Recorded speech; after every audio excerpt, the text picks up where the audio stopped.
দাদা আপনি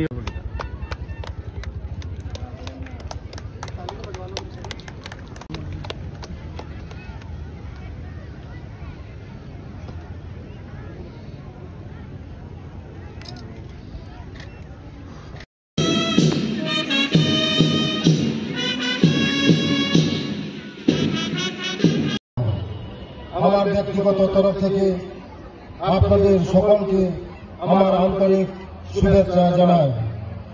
এই দিনটি আমাদের সকলের জন্য একটি গৌরবময় দিন।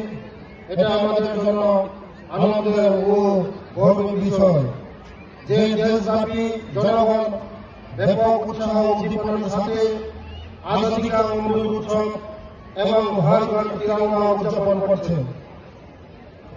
স্বাধীনতা দিবস হল এমন একটি দিন যা আমাদের কিংবদন্তি স্বাধীনতা সংগ্রামীদের অনুপ্রেরণামূলক যাত্রা। অবিরাম সংগ্রামী প্রচেষ্টার কথা স্মরণ করে দেয় ব্রিটিশদের হাত থেকে স্বাধীনতা পাওয়ার এবং দাসত্বের শৃঙ্খল ভাঙা সহজ ছিল না। এই স্বাধীনতা অর্জন করতে অনেক লোক আত্মবলিদান করেছিলেন। করার কাছ থেকে দেশ মাতৃত্বকে উদ্ধার করার জন্য ওনারা জীবনের সকল সুখ বিসর্জন দিতেও পিছপা হননি। আজ তাদের এই আত্মবলিদান কৃতজ্ঞ দিনদের স্মরণ করছি ও তাদের প্রতি আমার বিনম্র শ্রদ্ধা জ্ঞাপন করছি। আজ আমাদের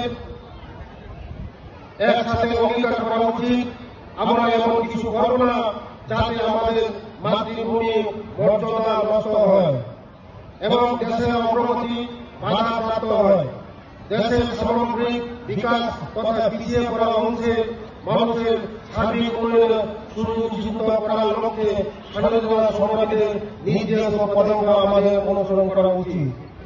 রাজ্য সরকার জনজাতি জনগোষ্ঠীর অর্থ সামাজিক উন্নয়নের লক্ষ্যে বিশেষভাবে সচেতন। ভারতবর্ষের যশস্বী প্রধানমন্ত্রী শ্রদ্ধেয় শ্রী নরেন্দ্র মোদীজির নেতৃত্বে এবং রাজ্যের জনপ্রিয় মুখ্যমন্ত্রী শ্রদ্ধেয় শ্রী মানিক সাহার নির্দেশনায় রাজ্য সরকার জনজাতিদের উন্নয়নমূলক কর্মসূচি সার্বিক গুরুত্ব সহকারে বাস্তবায়িত করে চলছে।